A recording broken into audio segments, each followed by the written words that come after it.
देश की सबसे पुरानी पार्टी के सफेद पोश नेताओं का सारा कच्चा चिट्ठा खुल रहा है।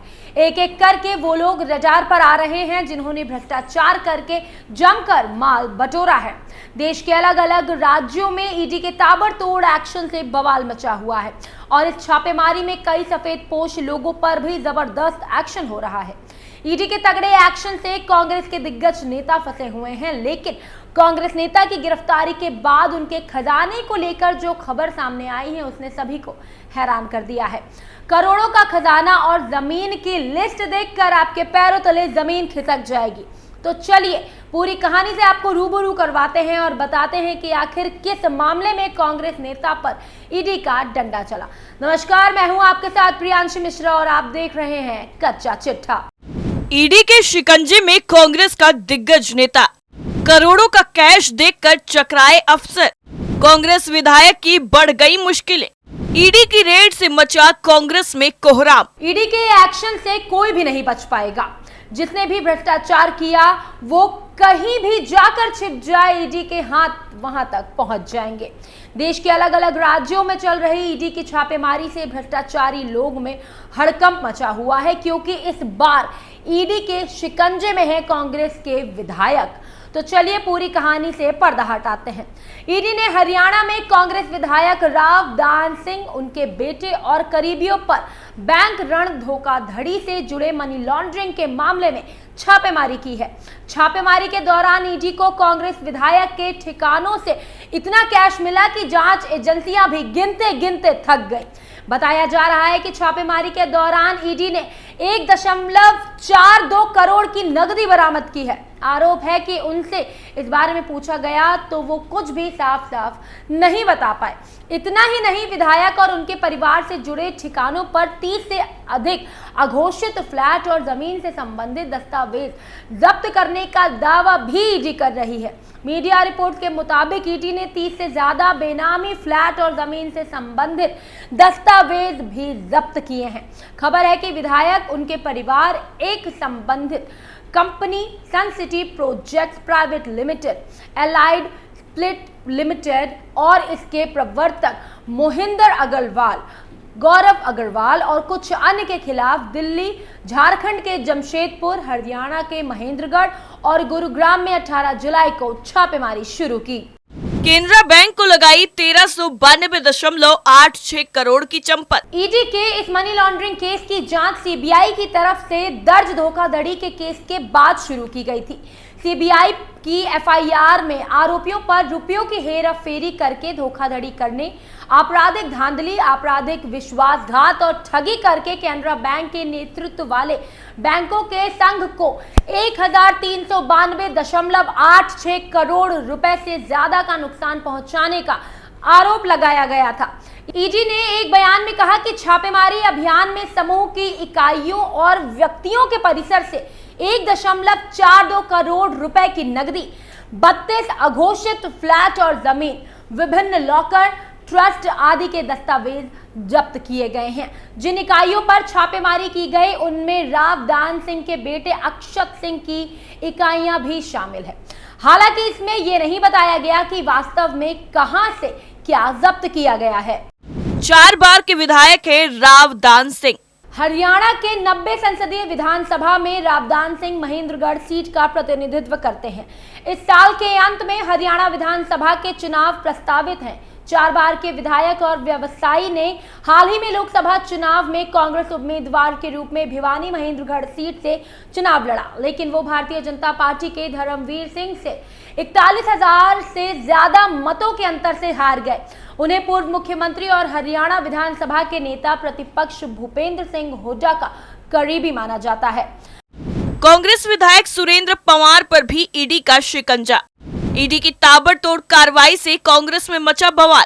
हरियाणा में इस साल के आखिर में होने वाले विधानसभा चुनाव से पहले केंद्रीय जांच एजेंसी ईडी का बड़ा एक्शन देखने को मिला है। ईडी ने सोनीपत से कांग्रेस विधायक सुरेंद्र पवार को गिरफ्तार कर लिया गया है। खबरों के मुताबिक विधायक सुरेंद्र पावर के साथ साथ उनके बेटे को भी ईडी अपने साथ घसीट कर ले गई।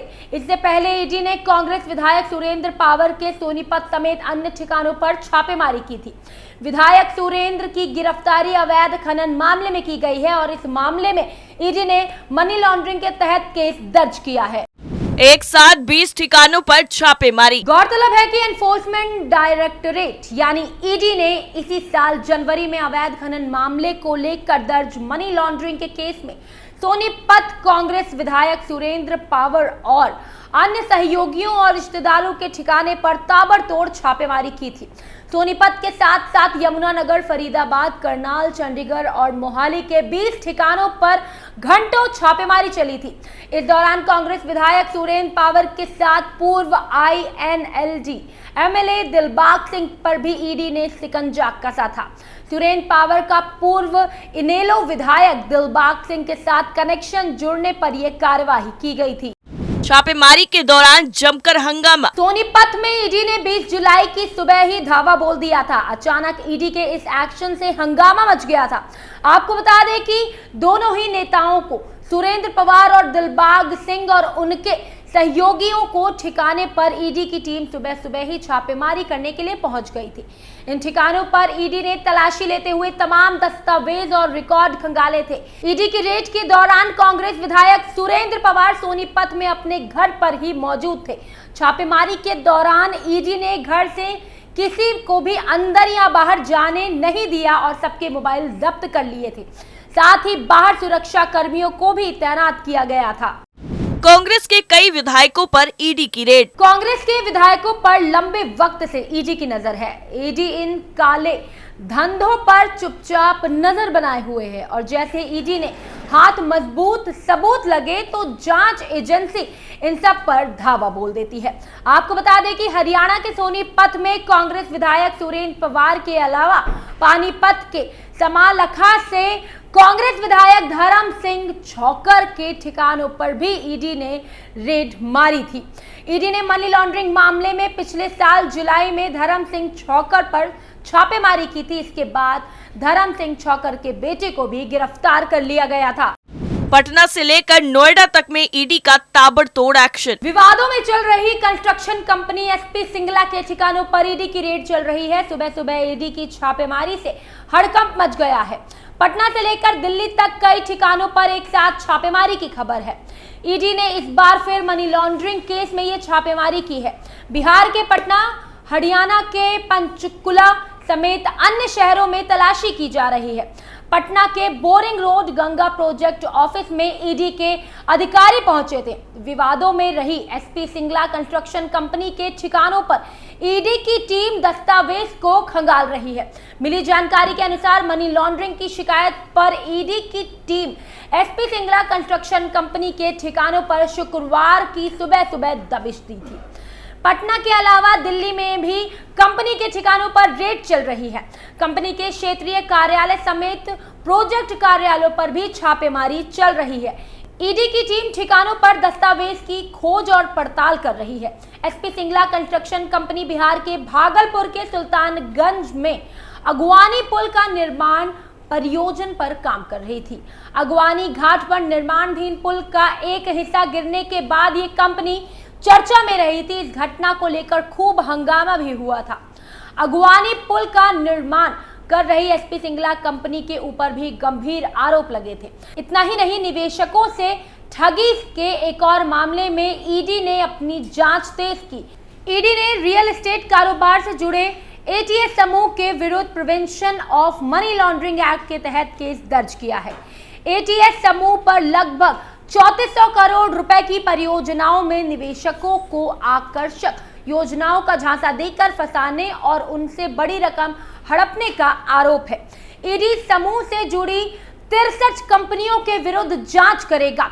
ATS समूह का कारोबार नोएडा, ग्रेटर नोएडा और यमुना एक्सप्रेसवे औद्योगिक विकास प्राधिकरण में फैला हुआ है।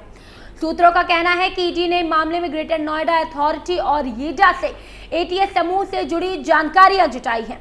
ईडी की शुरुआती जांच में पता चला है कि समूह ने लगभग 3400 करोड़ रुपए की परियोजनाओं में गड़बड़ी की है।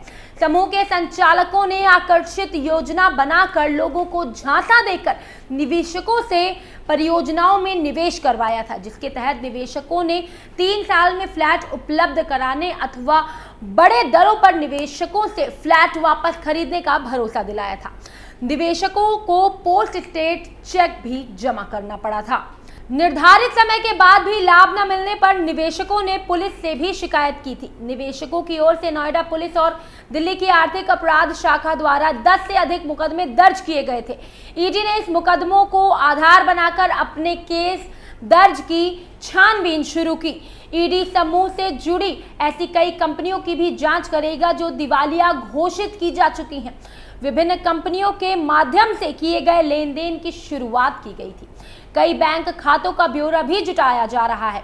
यानी कुल मिलाकर हरियाणा कांग्रेस में पूरी तरह से बवाल की स्थिति बनी हुई है, क्योंकि एक तरफ तो ईडी का ताबड़तोड़ चाबुक चल रहा है, तो वहीं दूसरी तरफ हरियाणा विधानसभा चुनाव से पहले कांग्रेस को संभलने का मौका तक नहीं मिल रहा है।